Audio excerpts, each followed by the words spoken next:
So good morning students. Next topic வந்து என்னன்னா sensory reception and processing. So first நம்ம பார்க்க போகிறது இந்த பிரெயினில் ரெண்டு ஃபங்க்ஷன் வந்து மெயினாக பண்ணுது. ஒன்று வந்து சென்சேஷன், இன்னொன்று வந்து பெர்செப்ஷன். ஸோ சென்சேஷன் என்ன சொல்கிறாங்கன்னா அவேர்னஸ் ஆஃப் தி ஸ்டிமுலஸ், அதாவது என்ன ஸ்டிமுலஸை பற்றி ஒரு அவேர்னஸ் பிரெயின் வந்து எடுக்குது, அதுக்கு பேர் தான் வந்து சென்சேஷன்ஸ். அடுத்து பெர்செப்ஷன் என்ன சொல்கிறாங்கன்னா அந்த ஸ்டிமுலஸை வந்து என்ன பண்ணுது, இன்டர்பிரிட்டேஷன்ஸ், அதாவது ப்ராசஸ் பண்ணி அதுக்குள்ள ரெஸ்பான்ஸை கொடுக்குது பார்த்தீங்களா, அதுக்கு பேர் தான் வந்து பெர்செப்ஷன்ஸ். அடுத்து நம்ம பார்க்க போகிறது ரிசப்டார்ஸ், அதாவது உணர்வு ஏற்பிகள்னு சொல்லக்கூடிய ரிசப்டார்ஸ் நம்மளுடைய உடம்புல ப்ரெசண்டாக இருக்குது. இந்த ரிசப்டார்ஸை வந்து ரெண்டு விதமாக கிளாஸிஃபை பண்ணியிருக்காங்க. ஒன்று வந்து என்ன சொல்கிறாங்கன்னா எக்ஸ்ட்ரோ ரிசப்டார்ஸ், இது எங்கே சார் ப்ரெசண்டாக இருக்கும்னா surface of the body. Second ஒன்று என்ன சொல்கிறாங்கன்னா இன்ட்ரோ ரிசப்டார்ஸ், இது எங்கே ப்ரெசண்டாக இருக்கும்னா நம்மளுடைய முக்கியமான ஆர்கன்ஸில் ப்ரெசண்டாக இருக்கும், பிளட் வெசல்ஸில் ப்ரெசண்டாக இருக்கும்.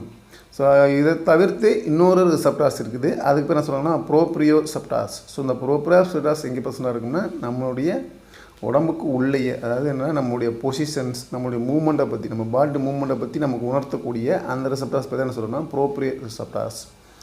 அதுக்கடுத்து நம்ம பார்க்கக்கூடிய மெயினான டாபிக் வந்து என்னன்னா, இந்த லெசனில் நம்ம வந்து எதை பற்றிலாம் பார்க்க போகிறோம்னா ஐஸு, அதுக்கடுத்து வந்து இயர்ஸ், அதாவது கண், காது, அது மூக்கு, அதுக்கடுத்து ஸ்கின்னு, இதை பற்றி அது எப்படி வந்து ஃபங்க்ஷன் ஆகுது, அது என்னென்ன இருக்குதுன்னு பார்க்க போகிறோம்.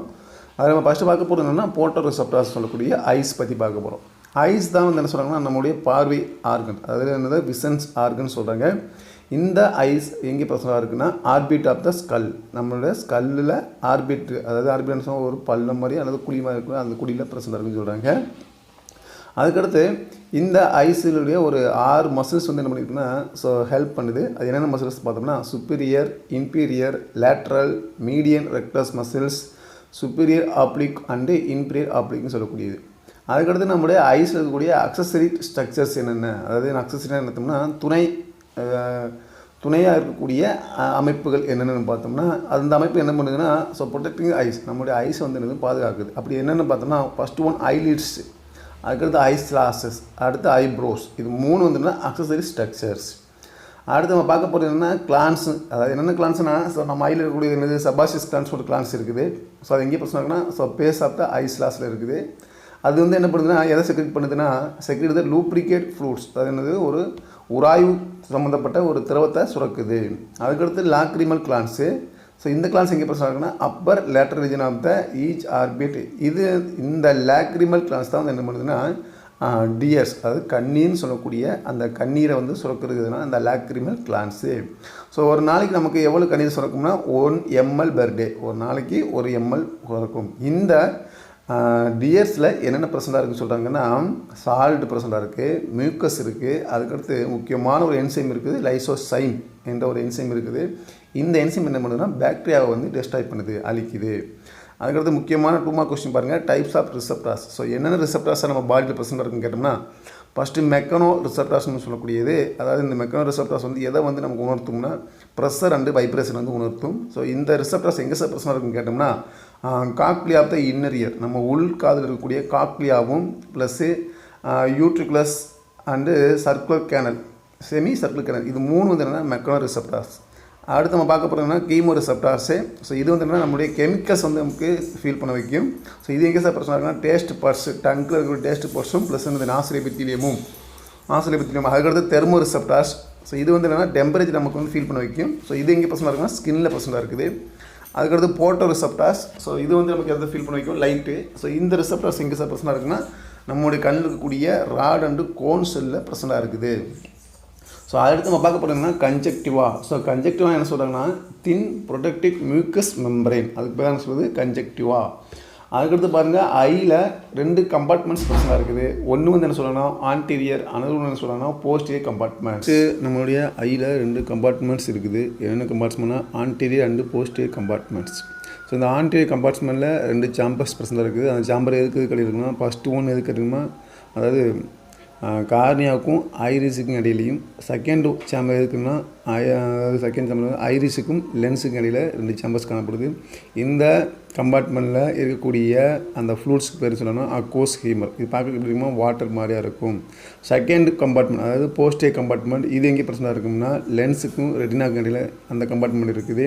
இதில் இருக்க ஃபில் பண்ணக்கூடிய அந்த ஃப்ளூட்ஸ் பேர் என்ன சொன்னாங்கன்னா vitreous humour. Important 1 mark question note it. இது பார்க்க எப்படிமா ஜெல்லி மாதிரியாக இருக்கும். அடுத்து நம்ம பார்க்க போகிறது ஐ லென்ஸு. இந்த ஐ லென்ஸ் வந்துன்னா டிரான்ஸ்பேரண்ட் தன்மையில் இருக்கும், ப்ளஸ் பைல்கேனோ ஸ்ட்ரக்சர் இருக்கும். இதில் வந்து எந்த செல்லாக உருவாக்கப்பட்டிருக்கும்னா கால்மன் எபித்திலியம் செல்லாக உருவாக்கப்பட்டிருக்கும். அந்த செல்லுக்கு என்ன சொல்கிறாங்கன்னா லென்ஸ் ஃபைபர். இந்த லென்ஸ் ஃபைபர் இருக்கக்கூடிய ப்ரோட்டீன் பேர் என்ன சொல்கிறாங்கன்னா கிரைஸ்டலின். அடுத்து நம்ம பார்க்க போகிறது ஐபால். இந்த ஐபால் வந்து என்னென்னா ஸ்பெரிக்கல் ஸ்ட்ரக்சரில் இருக்கும். அதுக்கடுத்து இதில் என்ன சொல்கிறது, இதில் வந்து 60% அதாவது 6 ஆஃப் தி ஐபால், அதாவது 6 பங்கு தான் நமக்கு வெளியில் தெரியும், மற்ற பகுதி எனக்கு உள்ளே இருக்கும். இந்த ஐபாலில் 3 லேயர் ப்ரெசென்ட்டாக இருக்குது. ஃபஸ்ட் லேயர் வந்து என்னது ஸ்க்ளீரா, செகண்ட் வந்து கோராய்டு, தேர்டு வந்து ரெட்டினா. ஸ்க்ளீரா வந்து என்னது ஃபைபர்ஸ் ஆனது, கோராய்டு வந்து என்னது வாஸ்குலர் ரத்த குழாய்களால் ஆனது, ரெட்டினா வந்து என்னதுன்னா சென்சரி அதாவது சென்சரி செல்கள் நிறைந்தது ரெட்டினா. அடுத்து நம்ம பார்க்க போகிறது வந்து cornea and sclera. So cornea வந்து எங்கே இருக்குன்னா ஸோ ஆன்டீரியர் ரீஜன்லையும், ஸோ ஸ்க்ளீரா வந்து என்னது போஸ்டீரியர் ரீஜன் ப்ரெசென்ட்டாக இருக்கும். அதுக்கடுத்து நம்ம பார்க்க போகிறது என்னென்னா ஸோ கோராய்டு. ஸோ இந்த கோராய்டுன்னு சொன்னால் ஹை வாஸ்குலரைஸ்டு பிக்மெண்ட் லேயர், அதாவது அதிக ரத்த குழாய்களையும் அதிக நிறமிகளையும் கொண்ட ஒரு லேயர் தான் வந்து கோராய்டு. அதுக்கடுத்து இந்த கோராய்டில் இருக்கக்கூடியது என்னென்னா பீப்புள். ஸோ பீப்புள் என்ன சொல்கிறதுன்னா சென்ட்ரல் ஆஃப் ஐரிஸ், அதாவது ஐரிஸுக்கு நடுவில் இருக்கக்கூடிய ஒரு பீப்புள், ஒரு ஹோல், அதுக்கு பேர் தான் சொல்கிறது பீப்புள். இந்த ஹோலில் என்ன பண்ணும் லைட் வந்து என்ட்ராகும். அதுக்கடுத்து நம்ம பார்க்க போகிறது என்னென்னா ஸோ நெக்ஸ்ட்டு வந்து என்னென்னா சிலியரி மசில்ஸ். ஸோ இந்த சிலியரி மசில்ஸ் எங்கே ப்ரெசென்ட்டாக இருக்கும்னா நம்ம அந்த ஐபாலில் ப்ரெசென்ட்டாக இருக்கும். இந்த சிலியரி மசில்ஸ் என்ன பண்ணுதுன்னா alter the convexity of the lens, அதாவது லென்ஸினுடைய வளைவுத்தன்மையை வந்து என்ன பண்ணுது, அதாவது தூரப்பார்வை கிட்ட பார்வைக்கு ஏற்ற மாதிரி மாற்றும். அது முக்கியமாக இம்பார்ட்டன்ட் 2 மார்க் கொஸ்டின்ஸ் என்னென்னா அகாமடேஷன். ஸோ அகாமடேஷன் என்ன சொல்லணும்னா the ability of the eyes to focus object at varying distance is called accommodations. அதாவது என்ன சொல்கிறதுனா தூரப்பார்வை கிட்ட பார்வைக்கு ஏற்ற மாதிரி நம்மளோட லென்ஸ் வந்து என்னென்னா மாறும், அதாவது அதோட வளைவுத்தன்மை மாறும். அதுக்கு பேர் என்ன சொல்கிறது அகாமடேஷன்ஸ். ஸோ இந்த அகாமடேஷன்ஸ் வந்து அச்சீவ் பண்ணுறதுக்கு எது ஹெல்ப் பண்ணும்னா suspensory ligaments, ciliary muscles and என்னது ciliary bodies. So important 2 mark question note பண்ணிக்கோங்க. அதுக்கடுத்து பார்க்க போகிறது என்ன ரெட்டினா. ஸோ ரெட்டினா என்ன சொல்லணும்னா இன்னர் மோஸ்ட் லேயர். இதில் 2 ரீஜன் இருக்குது. ஒன்று வந்து என்னது பிக்மெண்டட் எபித்திலியமும், இன்னொன்று வந்து நியூரல் விசுவல் ரீஜன் சொல்கிறாங்க. அந்த நியூரல் ரெட்டினா லேயரில் வந்து என்னது 3 டைப்ஸ் ஆஃப் செல் ப்ரெசென்ட் இருக்குது. ஃபஸ்ட்டு செல் வந்து என்னது போட்டோரிசெப்டர் சொல்லக்கூடிய அந்த கோன் செல், ராட் செல்லு. செகண்ட் வந்து பைபோலா செல்லு. அதுக்கடுத்து வந்து காங்க்ளியாக் செல்லு. அதுக்கடுத்து முக்கியமான கொஸ்டின் வந்து நம்ம ரெட்டினாவில் இருக்கக்கூடியது என்னென்னா எல்லோ பிளாட் ஸ்பாட்னு சொல்லக்கூடிய, அதாவது மாக்குலா லூட்டியான்னு சொல்லுவாங்க. இதான் வந்து எல்லோ பிளாட் ஸ்பாட்டு. ஓகே, அந்த ஸ்பாட் ஸ்பாட்டில் ஒரு டிப்ரெஷன், ஒரு பள்ளம் மாதிரியாக இருக்கும். அதுக்கு பேர் என்ன சொல்லணும்னா போவியா சென்ட்ராலிஸ். அதுக்கடுத்து பாருங்கள் முக்கியமான important 2 mark question blind spot. So blind ஸ்பாட்னு என்ன சொல்கிறாங்கன்னா the optic nerves and the retina blood vessels enter the eye slightly below the posterior bulb which is divide the photoreceptors, hence this region is called blind spot. அது என்ன சொல்கிறாங்கன்னா இந்த optics நர்வ்ஸும் plus இந்த blood வெசல்ஸும் நம்முடைய ஐயில் posterior, அதாவது பின்பக்கத்துலேருந்து என்னது so உள்ளே போகும். அப்போ அந்த ஏரியாவில் என்னென்னா போட்டோரிசெப்டார்ஸ், அதாவது ஒளியை உணரக்கூடிய செல்கள் வந்து இருக்காது. அதனால் அந்த ஸ்பாட்டு பேர் என்ன சொல்கிறாங்கன்னா பிளைண்ட் ஸ்பாட்னு சொல்கிறாங்க. ஓகேங்களா. அடுத்து பாருங்கள் mechanism of visions. So mechanism of vision தான் நமக்கு எப்படி பார்வை தெரியுது. இப்போ எப்படி தெரியுதுன்னா first when light enter the eyes, அப்போ ஒரு லைட் வந்து நம்ம கண்ணு வழியாக கண்ணில் படும்போது அது வந்து என்ன ஆகுது, ரெஃப்ளெக்ட் ஆகுது, அது விலகல் அடையுது. ஸோ அது விலகல் பண்ணுறதுன்னா கார்னியா, அக்கூஸ் ஹியூமர் அண்டு லென்ஸ், இது மூலம் என்னது ஸோ விலகல் அடைந்து அது வந்து என்னது ஸோ ரெட்டினால ஃபோக்கஸ் ஆகுது. ஸோ ரெட்டினா ஃபோக்கஸ் ஆகுது என்ன பண்ணுவோம், அந்த ரெட்டினா இருக்கக்கூடிய ராட் செல், கோன் செல் வந்து என்ன ஆகும்னா ஸோ எக்ஸைட் ஆகும். அதாவது வந்து என்னதுன்னா பிக்மெண்ட்ஸ், அதாவது அந்த ஆப்சின் என்ற புரோட்டீன் பார்ட்டும் ரெட்டினால் என்ற விட்டமின் பார்ட்டும் 2% ஆகி அந்த பிக்மெண்ட் வந்து உருவாகிருக்கும். அப்போ வந்து இந்த லைட் படும்போது என்னது அது வந்து டிசோசியேஷன், அது வந்து பிரியும். அதாவது ஆப்சினும் ரெட்டினால் தனித்தனியாக பிரிஞ்சிடும். அப்படி பிரியும் போது என்னென்னா ஒரு ஆக்சிஜன் பொட்டன்ஷியல் ஃபார்ம் ஆகுது. இந்த ஆக்சிஜன் பொட்டன்ஷியல் வந்து என்ன பண்ணுது, அந்த லைட்டை வந்து என்ன பண்ணுதுன்னா டிரான்ஸ்மிட் பண்ணுது, அதாவது வந்து எடுத்துகிட்டு போகுது. அதாவது ஆப்டிக் நியூஸு அந்த லைட்டை வந்து என்ன பண்ணுது so visual cortex of the பிரெயினுக்கு எடுத்துகிட்டு போகுது. புரியுதுங்களா. ஸோ அப்போ பிரெயினுக்கு போன அந்த லைட் வந்து என்ன பண்ணுன்னா ஸோ பெர்செப்ஷன் ஆஃப் விசன். அப்போ நமக்கு வந்து என்ன பண்ணுன்னா நமக்கு அந்த லைட்டை வந்து நம்மளால் உணர முடியும். அதுக்கடுத்து பாருங்கள் ரிஃப்ராக்டிவ் எரர் ஆஃப் ஐஸ். நம்ம கண்ணில் என்னென்ன குறைபாடு வரும்னா ஒன்று மயோபியா, அடுத்து ஹைபர் மெட்ரோபியா, அதுக்கடுத்து ப்ரொசோபியா, அதுக்கடுத்து அஸ்டிக்மேட்டிசம், அதுக்கடுத்து கேட்ராக்ட். ஸோ 5 விதமான குறைபாடு ஏற்படுது. ஸோ மயோபியா என்ன சொல்கிறாங்கன்னா நியர் சைட்னஸ், அதாவது கிட்ட பார்வை. அதாவது என்ன சொல்கிறாங்கன்னா கிட்டத்தில் உள்ள பொருள் தெளிவாக தெரியும், தூரத்தில் உள்ள பொருள் தெரியாது. அடுத்து ஹைப்பர் மெட்ரோபியா என்ன சொல்கிறாங்கன்னா தூரத்தில் உள்ள பொருள் நல்லா தெரியும், கிட்டத்தில் உள்ள பொருள் வந்து உங்களுக்கு தெரியாது. அதுக்கடுத்து என்ன சொல்கிறாங்கன்னா ப்ரொசோபியா. ஸோ ப்ரொசோபியா என்ன சொல்கிறாங்கன்னா இது வந்து ஏஜ் ஆகிறதுனால வரக்கூடிய இதுக்கு பேர் தான் ப்ரொசோபியா. அதுக்கடுத்து அஸ்டிக்மேட்டிசம். ஸோ இது எதனால் வந்து சொல்கிறாங்கன்னா அந்த லென்ஸினுடைய கர்வேஜர் வந்து என்ன ஆகிரும் அஃபெக்ட் ஆகும். அதுக்கடுத்து லாஸ்ட்டாக பார்க்க போகிறது கேட்ராக்கு. ஸோ இது வந்து என்னென்னா நம்ம லென்ஸினுடைய அந்த நேச்சர் வந்து என்ன ஆகுது, ஸோ அது லென்ஸில் கூட ப்ரோட்டீனுடைய நேச்சர் மாறதுனால வரக்கூடிய டிசீஸ் பேர் தான் கேட்ராக், அதாவது கண்புரை நோய். ஸோ இதுக்கு ஒரே தீர்வு என்ன சொல்கிறாங்கன்னா சர்ஜிக்கல் ப்ரொசீஜர், அதாவது இந்த அறுவை சிகிச்சை மூலம் தான் என்ன பண்ணுவது இதை சரி பண்ண முடியும். நெக்ஸ்ட் நம்ம பார்க்க போகிறது போன ரிசெப்டார்ஸ். ஸோ போன ரிசெப்டார்ஸ் எதை பற்றி படிக்க போனால் ear is the site of the reception of 2 senses. 2 sense முக்கியமான பங்காக இருக்குது. காது ஒன்று வந்து கேட்குறதுக்கும், இன்னொன்று ஈக்குலிபிரியம் உடலில் வந்து சமநிலை வைத்துக் கொள்வதற்கும் செயல்படுது. ஸோ அனாட்டமிக்கலி பார்த்தோம்னா நம்ம இயர் வந்து 3 ரீஜன்ஸ் இருக்குது. ஒன்று external ear, another one middle year, next internal year. So first நம்ம பார்க்க போகிறது எக்ஸ்டர்னல் இயர். எக்ஸ்டர்னல் இயர் என்னென்ன இருக்குன்னா pinna, external auditory meatus and ear drum இருக்கும். ஸோ பின்னா நமக்கு அடுத்து தெரிஞ்சதான் ஃப்ளாப் ஆஃப் எலாஸ்டிக் கார்டிலேஜ், அதாவது குருத்தெலும்பலான ஒரு குடுப்பை வடிவ அமைப்பு. ஸோ அடுத்து பாருங்கள் இது வந்து என்ன, அதுக்கடுத்து ஆடிட்டரி மீட்டர்ஸு. இது என்ன சொல்கிறாங்கன்னா ஸோ கருடு டியூப்பு. இது எது வர போயிருக்குன்னா டிம்பானிக் மெம்பரி சொல்லக்கூடிய அந்த ஏற்றம் வர போயிருக்கும். ஓகேங்களா. அடுத்து நம்ம பார்க்க போகிறது கிளான்ஸ். என்னென்ன கிளான்ஸ் இருக்குது காது மடல் இருக்குன்னா செபாசிஸ் கிளான்ஸ் ஒரு கிளான்ஸ் இருக்குது. இது என்ன பண்ணுதுன்னா ஸோ ப்ரொடியூஸ் இந்த வேக்ஸை ப்ரொடியூஸ் பண்ணுது, ஒரு மெழுகு போன்ற பொருளை உற்பத்தி பண்ணுது. அதுக்கடுத்து இயர் வேக்ஸும் ப்ளஸ் இந்த ஹேர் என்ன பண்ணுதுன்னா so prevent the dust and foreign particles from the entering the year, அது காதுக்குள்ளே நுழையக்கூடிய அந்த ஃபாரின் பார்ட்டிகல்ஸும் டஸ்டிங் வந்து தடுக்கிறது எதுனா அந்த இயர் வேக்ஸும் ப்ளஸ் வந்து ஹேரும். அடுத்து நம்ம பார்க்க போகிறதுனா மிடில் இயர். இந்த மிடில் இயர் வந்து என்ன சொல்லணும்னா ஏர் ஃபில்டு கேவிட்டி, அதாவது வந்து காற்று நிரப்பப்பட்ட ஒரு அறை. ஸோ இதில் என்னென்ன இருக்குது ப்ரெசென்ட்டாக இருக்குமோ ஓவல் விண்டோ என்ற ஒரு ஸ்ட்ரக்சரும் ரவுண்டு விண்டோன்னு ஒரு ஸ்ட்ரக்சர் இருக்கும். அடுத்து முக்கியமான கொஸ்டின்ஸு இந்த மிடில் இயரில் என்ன இருக்குன்னா 3 ஆசிக்கிள்ஸ், அதாவது ஆசிக்கிள்ஸ் என்ன 2 சிற்றெலும்புகள் ப்ரெசென்ட்டாக இருக்கும். எலும்பு அது என்னென்ன இருக்குன்னா ஃபஸ்ட்டு மாலிசஸ், இது என்ன ஹாமர் போன்ஸ், அதாவது சுத்தியில் வடிவத்தில் இருக்கும். அதுக்கடுத்து இங்கஸ், ஸோ ஆன்வியல் போன்ஸ், அதுக்கடுத்து ஸ்டெப்ஸ். ஸோ 3 விதமான போன்ஸ் இருக்குது, மாலியஸ், இங்கஸ், ஸ்டெப்ஸ். ஓகேங்களா. அதுக்கடுத்து பாருங்கள் யூஸ்டேஷன் டியூப், அதாவது ஒரு டியூப் இருக்குது யூஸ்டேஷன் டியூப். இந்த டியூப் என்ன பண்ணுன்னா மிடில் இயரையும் அதுக்கடுத்து சொல்லுது பேரிங்ஸையும் கனெக்ட் பண்ணக்கூடிய டியூப் இப்போ தான் வந்து யூஸ்டேஷன் டியூப். அதுக்கடுத்து பார்க்க போகிறது இன்னர் இயர். இன்னர் இயர் வந்துன்னா ஃப்ளூட் ஃபில்டு கேவிட்டி, அதாவது மிடில் இயர் வந்து ஏர் ஃபில்டு கேவிட்டி, இது இன்னர் இயர் வந்துன்னா ஃப்ளூட்ஸ் ஃபில்டு கேவிட்டி. ஸோ இதில் வந்து 2 பார்ட்ஸ் இருக்குது. ஒன்று வந்து என்ன bony labyrinth, another one membranous labyrinth. ஓகேங்களா. So bony labyrinth consist of 3 area. இதில் வந்து 3 ஏரியா இருக்குது. ஒன்று காக்லியா, அதுக்கடுத்து வெஸ்டிபிள், அதுக்கடுத்து செமி சர்க்குலர் கேனல்ஸ். அதுக்கடுத்து பாருங்கள் காக்லியா பற்றி பார்க்க போகிறோம். இந்த காக்லியா என்ன சொன்னால் காயில்டு போர்ஷன்ஸ், அது வந்து சுருள் வடிவத்தில் இருக்கக்கூடிய ஒரு போர்ஷன் பேர் தான் சொல்லுது காக்லியா. இதில் 3 சாம்பர்ஸ் இருக்குது. ஃபஸ்ட்டு வந்து என்னது ஸ்கேலா வெஸ்டிபுலி அண்டு ஸ்கேலா டிம்பானி. இது 2 வந்து என்னென்னா இந்த 2 சாம்பலி ஃபில் ஆகக்கூடிய இந்த ஃப்ளூட்ஸ் பேர் சொன்னால் பெரிலிம்ப். அடுத்து லாஸ்ட்டு ஸ்கேலா மீடியா, இதில் வந்து என்ன ஃபில் ஆகிருக்குன்னா எண்டோ லிம்ப் வந்து ஃபில் ஆகிருக்கும். ஓகேங்களா. அடுத்து பார்க்கப்படுறது 2 மெம்பரின் ரிப்ரசண்டாக இருக்கும். ஒன்று பேர் ஒன்று சொன்னால் ரெசினர் மெம்பரின், அனது பேசிலர் மெம்பரின். இந்த ரெசினர் மெம்பரின் எதுக்கு ரெப்ரசண்டாக இருக்கும்னா ஸ்கேலா வெஸ்டிபிளி அண்டு ஸ்கேலா மீடியா, இது 2க்கும் இடையில இருக்கக்கூடிய மெம்பரின் பேர் ரெய்ஸ்னர் மெம்பரின். அதுக்கடுத்து ஸ்கேலா மீடியாத்துக்கும் ப்ளஸ் ஸ்கேலா டிம்பானி இதுக்கு ரெண்டு இருக்கக்கூடிய மெம்பரின் பேர் என்ன சொல்கிறாங்கன்னா பேசிலர் மெம்பரின். அடுத்து முக்கியமான பார்க்க போகிறதுனா ஆர்கன் ஆஃப் கார்டே. இதுதான் வந்து நமக்கு வந்து என்ன பண்ணுது, ஸோ அந்த கேட்குறதுக்கு ரொம்ப ஹெல்ப் பண்ணுறது ஆர்கன் வந்துன்னா ஆர்கன் ஆஃப் கார்டே. இது எங்கே பிரச்சனை இருக்கும், நம்ம காதுக்கு உள்ளே இருக்கும், அதாவது இன்னர் இயருக்கு உள்ளே இருக்கும். இந்த ஆர்கன் ஆஃப் கார்டே பற்றி ஸ்ட்ரக்சர் பார்த்தோம்னா இது என்னென்ன பிரச்சனை இருக்கும்னா organ of Corti is the sensory rich located on the top of the basilar membrane, அதாவது பேசிலர் மெம்பரினுடைய டாப்பில் ப்ரெசென்ட்டாக இருக்கும் இந்த கார்டே. ஓகேங்களா. அதுக்கடுத்து இதில் என்னென்ன ப்ரெசென்ட்டாக இருக்குன்னு சொல்கிறாங்கன்னா ஸ்டீரோசிலியா என்ற ஒரு ஸ்ட்ரக்சர் ப்ரெசென்ட்டாக இருக்குது. அதுக்கடுத்து டெக்டோரியல் மெம்பரின் என்ற ஸ்ட்ரக்சர் ப்ரெசென்ட்டாக இருக்கும். அடுத்து பாருங்கள் மெக்கானிசம் ஆஃப் ஹியரிங். நமக்கு எப்படி கேட்குதுன்னா sound waves entering the external auditory meatus fall on the tympanic membrane, அதாவது என்னது சவுண்டு வந்து அந்த எக்ஸ்டர்னல் ஆடிட்டரி மீட்டர்ஸ் வழியாக வந்து என்னது டிம்பானிக் மெம்பரின், அதாவது ஏற்றம் சொல்லக்கூடிய அதில் வந்து படுது. பட்டம் என்ன ஆகுது, அந்த ஏற்றம் வந்து வைப்ரேட் ஆகுது. அந்த ஏற்றம் வந்து என்ன வைப்ரேட் ஆகுது. அந்த வைப்ரேஷன் வந்து என்ன ஆகுதுன்னா ஓவல் விண்டோ வழியாகவும் ப்ளஸ் என்ன சொல்கிறது ரவுண்ட் விண்டோ வழியாகவும், ஓவல் விண்டோ வழியாக வந்து என்னதுன்னா அது வந்து டிரான்ஸ்மிட் ஆகுது. ஓகேங்களா. அப்படி டிரான்ஸ்மிட் ஆகும்போது என்ன ஆகுதுன்னா அந்த இடத்துல ஒரு ப்ரெஷர் உருவாகுது. அந்த ப்ரெஷர் வந்து என்ன ஆகுதுன்னா அந்த ஃப்ளூட்ஸ் ஆஃப் பெரிலிம், அந்த பெரிலிமில் வந்து ஒரு ப்ரெஷர் உருவாகுது.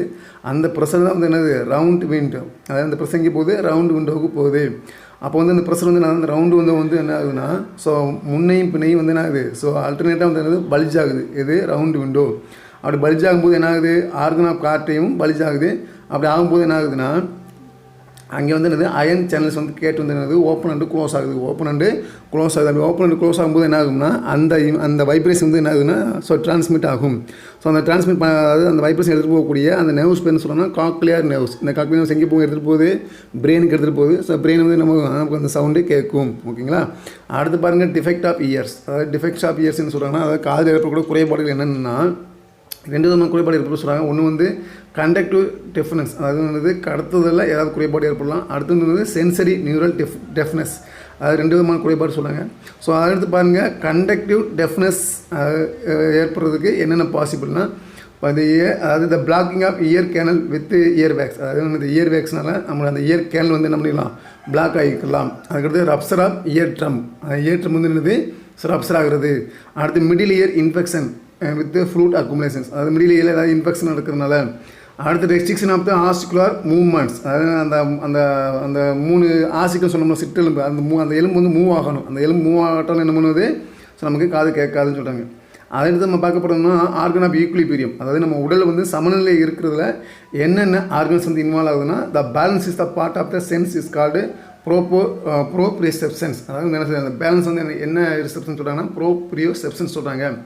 which is the ability to sense the position, orientation, movement of the body. நம்ம பாடியுடைய மூவ்மெண்ட்டு, நம்மளுடைய பாடியுடைய ஓரியன்டேஷன், அந்த அமைப்பு ப்ளஸ் பொசிஷன், இதை உணர்த்துறது எதுனா அந்த ப்ரோப்ரியோசெப்ஷன் சொல்லக்கூடிய அந்த ரிசெப்டார்ஸ் தான். ஓகே, அந்த ரிசெப்டார்ஸ் எங்கே பர்சன்டாக இருக்குன்னு சொன்னால் வெஸ்டிபுலர் சிஸ்டம், அதாவது நம்ம இன்னரியலில் இருக்கக்கூடிய வெஸ்டிபுலர் சிஸ்டம் 2 இருக்குது. ஒன்று காக்லியா, இன்னொன்று வெஸ்டிபுலர் சிஸ்டம். காக்லியா வந்து கேட்குறதுக்கும் வெஸ்டிபுலர் சிஸ்டம் வந்து எதுனா ஸோ பேலன்ஸ், நம்ம பாடி வந்து பேலன்ஸாக இருக்கிறதுக்கும் யூஸ் ஆகுது. ஓகேங்களா. அடுத்து பாருங்கள் அந்த வெஸ்டிபுலர் சிஸ்டம் இருக்கக்கூடிய யூட்ரிக்கல் அண்டு சாக்குலை, இது 2 எதுக்கு யூஸ் ஆகும்னா இன்வால்வ் இந்த detecting the linear movement of the head. நம்ம ஹெட் வந்து நேராக இருக்கிறதுக்கு அதை உணர்த்துறது எதுனா அந்த யூட்ரிக்கலும் சாக்குலாகும். ஓகேங்களா. அதுக்கடுத்து பாருங்கள் அடுத்து என்னென்னா ஸோ ஆம்புலான்னு ஒரு ஏரியா இருக்குது. இந்த ஆம்புலா வந்து என்னதுன்னா so sensory area known as the crista ampullaris என்ற ஒரு பார்ட் இருக்குது. இது வந்து என்னென்னா sensory hair cell and supporting cell. The function of this canal is to detect rotational movement of the head. நம்ம வந்து என்னது ஹெட் வந்து மூவ் ஆகுது, ரொட்டேஷன் ஆகுது பார்த்தீங்களா, அதை வந்து உணர்த்துறது எதுனா இந்த கிறிஸ்டா ஆம்புலாரிஸ். அடுத்து நம்ம பார்க்க போகிறோம்னா ஆல் பேக்டரி ரிசெப்டார்ஸ், அதாவது நுகர்ச்சி உணர்வேற்பிகள்னு சொல்லக்கூடிய, அதாவது அந்த ஸ்மெல்லையும் டேஸ்ட்டையும் உணரக்கூடியது. டேஸ்ட்டுக்கு வந்து நாக்கை பற்றியும் ஸ்மெல்லுக்கு பற்றி நம்முடைய நோஸை பற்றியும் பார்க்க போகிறோம். ஸோ ஃபஸ்ட்டு பார்க்க போகிறதுனா இந்த receptors of taste and smell are the chemo receptors. The smell receptors are excited by the airborne chemicals that dissolve in the fluids. அதான் என்ன சொல்கிறாங்கன்னா ஸ்மெல் வந்து நமக்கு எப்படி தெரிய வருதுன்னா இந்த ஸ்மெல் அதாவது ஏரில் டிசால்வ் ஆகி அந்த ஏர் வந்து நம்மளுடைய நாசியில் போகிறது மூலம் அங்கே இருக்கிற ரிசெப்டர்ஸ் அதை ரிசீவ் பண்ணி நமக்கு பிரெயினுக்கு அனுப்புது. ஓகே, பிரெயினுக்கு அனுப்பி வந்தது பிரெயின் என்ன ஸ்மெல் நமக்கு வந்து உணர்த்துது. அந்த ஸ்மெல்லுக்கு ஏற்ற ரெஸ்பான்ஸ் வந்து கொடுக்குறது எதுனா லிம்பிக் சிஸ்டம். எதை பற்றி கொடுக்குறது வந்து லிம்பிக் சிஸ்டம். ஓகேங்களா. அடுத்து நம்ம பார்க்க போகிறது என்னென்னா அதாவது gustatory receptors. So gustatory receptor என்ன சொல்கிறதுனா இது வந்து என்னென்னா சென்ஸ் ஆஃப் த டேஸ்ட், அதாவது நாக்கை பற்றி படிக்க போகிறோம். இதில் எப்படி சொல்கிறாங்கன்னா இது consider to be the most pleasurable all sense. The tongue is the provide with the many small projections called papillae. அப்போ நம்ம நாக்கில் என்ன சொல்கிறாங்கன்னா மெனி ப்ரொஜெக்ஷன்ஸ், அதாவது நிறையா ப்ரொஜெக்ஷன்ஸ் இருக்குது. அதுக்கு பேர் என்ன சொன்னாலும் பேப்பிலே. ஓகே, இதுதான் வந்து நமக்கு என்ன பண்ணுது ஸோ அப்ரெசிவ் ஃபீல். அப்போ அது அந்த பேப்பில் ப்ரெசென்ட்டாக இருக்குதுன்னா நம்ம நாக்கு வந்து எப்படின்னா ரொம்ப சொரசொரப்பாக இருக்கும். அதுக்கடுத்து டேஸ்ட் பர்ஸ் லொக்கேட் எங்கே இருக்குது ப்ரெசென்ட்டாக இருக்குன்னா பேப்பிலேயில் ப்ரெசென்ட்டாக இருக்குது. எது டேஸ்ட் பர்ஸ். இது வந்து என்னென்னா ஸ்கேட்டர் ஓவர் தி டங்க், அதாவது இந்த டேஸ்ட் பர்ஸ் வந்து நம்ம நாக்குடைய சர்ஃபேஸ் முழுவதும் என்ன பண்ணி இருக்குது ஸோ ப்ரெசென்ட்டாக இருக்குது. அதுக்கடுத்து most of the taste buds are seen அந்த டங், அதனால் நிறையா டேஸ்ட் பர்ஸ் இங்கே இருக்குன்னா நம்ம டங்க்லேயே இருக்குது. அதை தவிர்த்து நம்ம டங்கை தவிர்த்து சில இடத்துல டேஸ்ட் பர்ஸ் இருக்கும். எங்கெங்கே பர்சனாக இருக்கும் பாருங்களேன். சர்ஃபேஸ், அதாவது inner surface of the cheeks, soft palate, pharynx, epiglottis of larynx, இங்கெல்லாம் வந்து என்னது அந்த டேஸ்ட் பர்ஸ் ப்ரெசென்ட்டாக இருக்கும். ஓகேங்களா. அடுத்து பாருங்கள் the gustatory epithelial cells, taste cell and என்னது பேசல் எபித்திலியம் செல், இது 2 செல்லும் ப்ரெசென்ட்டாக இருக்குது. எதுலன்னா நம்முடைய அந்த டேஸ்ட் பர்ஸில் ப்ரெசென்ட்டாக இருக்கும். ஓகே. ஸோ அடுத்து இங்கே பாருங்கள் the tip of the gustatory cells and extend through the taste pore. அப்போ வந்து என்னென்னா அந்த கஸ்டரி செல்லுன்னு சொல்லக்கூடியது என்ன டேஸ்ட்டு அந்த செல்லில் அதனுடைய போர், அதாவது நுனி வர நீண்டு இருக்கும். அடுத்து வந்து என்னது த பாத்ரூம் பை சலைவா. அப்போ அந்த கஸ்டரி செல்ஸ் வந்து எதனால் வந்து நினைக்கப்பட்டிருக்குமோ சலைவானால் நினைக்கப்பட்டிருக்கும். Gustatory hairs are the sensitive portion. அதாவது நம்ம டேஸ்ட் பஸ்ட்டில் இருக்கக்கூடிய சென்சிட்டிவ் போர்ஷன் எதை சொல்கிறாங்கன்னா கஸ்டரிக் ஹேர்ஸ் தான் சொல்கிறாங்க. ஓகே, இந்த கஸ்டரிக் ஹேர் தான் வந்து என்னது அந்த நமக்கு சுவையை உணர வைக்குது. இந்த ஹேவ் த சென்சிட்டிவ் டென்டேஸ். ஸோ அதில் என்ன பர்சனாக இருக்குது 10% இருக்குது. இதுதான் வந்து என்ன பண்ணுது அந்த டேஸ்ட்டுடைய சிக்னலை வாங்கி அதை வந்து என்ன பண்ணுது ஸோ பிரெயினுக்கு கொண்டு போகும். ஸோ கொண்டு போய் என்ன பண்ணும் நமக்கு வந்து பிரெயினை நமக்கு வந்து என்ன ஆகுது ஸோ டேஸ்ட்டை உணர வைக்கும். அப்போ அந்த பேசல் செல்ஸ் என்ன சார் பண்ணோம்னா அது வந்து என்னது ஸோ அது வந்து ஸ்டெம் செல் ஆக்ட் பண்ணி ஸோ என்னாகும் ஸோ புது விதமான அந்த கஸ்டரி செல்ஸ் உருவாகிறதுல முக்கியமான பங்கு எதுனா அந்த பேசல் செல்ஸுக்கு பண்ணும். ஸோ அடுத்து நம்ம பார்க்க போகிறது ஸ்கின்னை பற்றி பார்க்க போகிறோம். ஸ்கின்னு வந்து என்ன சொல்லணும்னா சென்சரி ஆர்கன்னு சொல்கிறாங்க. எதை நமக்கு உணர வைக்கும் டச் அண்டு அதாவது தொடுதல் உணர வைக்கிறதுனா அந்த ஸ்கின்னு தான். ஸோ இந்த ஸ்கின்னு என்னது லார்ஜஸ்ட் சென்சார் ஆர்கன். நம்ம உடம்புல இருக்கக்கூடிய சென்சார்கள் மிக பெரியதுன்னா ஸ்கின்னு தான். ஓகேங்களா, the skin sensation comes from the million of microscopic sensory receptors located all over the skin. அப்போ வந்து என்னது நம்ம ஸ்கின்னில் வந்து என்னது ஸோ சென்சரி அதாவது சென்சரி ரிசெப்டர் ப்ரெசண்டாக இருக்குது நம்ம ஸ்கின் முழுவதும். அதுதான் வந்து என்னது நமக்கு அந்த ஃபீலிங்கை வந்து நமக்கு கொடுக்குது. ஓகேங்களா, அடுத்து பாருங்கள். அடுத்து வந்து நம்மளுடைய இந்த contact pressure heat cold pain இந்த விதமான அந்த சென்ஸ் வந்து நமக்கு உணர்த்துறதுன்னா நம்மளுடைய ஸ்கின்னு தான். Okay, some parts of the body such as the finger tips have the large number of this receptors. அப்போ நம்ம உடம்புல விரல் நுனியில் தான் என்ன சொன்னாங்க இந்த சென்சரி ரிசெப்டர் வந்து அதிகமாக ப்ரெசென்ட்டாக இருக்குன்னு சொல்கிறாங்க. ஓகே, அடுத்து பாருங்களேன். So some sensory receptors present in the skin. நம்ம ஸ்கின்னில் என்னென்ன ரிசெப்டார் ப்ரெசென்ட்டாக இருக்குன்னா டெக்டைல் மார்க்கர் டிஸ்க்கு அப்படின்ற ரிசெப்டார்ஸும் hair follicle receptors Meissner corpuscle அதுக்கடுத்து Pacinian corpuscle Ruffini endings and Krause end bulbs இதெல்லாம் வந்து என்னென்னா receptors present in the skin. அடுத்து பாருங்கள் மெலனோசைட்டு. ஸோ மெலனோசைட்டு வந்து என்னதுன்னா ஸோ மெலனின் பிக்மெண்ட்டை உற்பத்தி பண்ணக்கூடிய ஒரு செல்லு தான் மெலனோசைட்டு. இந்த மெலனோசைட் வந்து மெலனின் பிக்மெண்ட்டை உற்பத்தி பண்ணாட்டா நமக்கு வரக்கூடிய டிசீஸ் பேர் என்ன சொல்கிறாங்கன்னா விட்டிலோகோ அல்லது லீகோடெர்மா. அதாவது என்ன சொல்கிறது நம்ம உடம்புல அங்கங்கே வந்து என்னது ஸோ வெள்ளையாக திட்டுகள் பேச்சஸஸ் தெரியும். அதுதான் பேர் என்னது விட்டிலோகோ லீகோடெர்மா. இது வந்து என்னது ஸோ காண்டஜிஸ் டிசீஸ் கிடையாது, அதாவது தொற்று நோய் கிடையாது. இந்த டிசீஸ் எதனால் வரும்னா the patches appear when the melanocyte fails to the synthesis the melanin pigment. அதாவது மெலனின் பிக்மெண்ட்டை சிந்தசிஸ் பண்ணுறது வந்து ஃபெயிலியர் ஆனால் மட்டும்தான் என்னது இந்த விட்டிலுக்கோ அல்லது லீகோடெர்மா என்று சொல்லக்கூடிய டிசீசஸ் நமக்கு வரும். ஓகேங்களா, thank you. see the next class.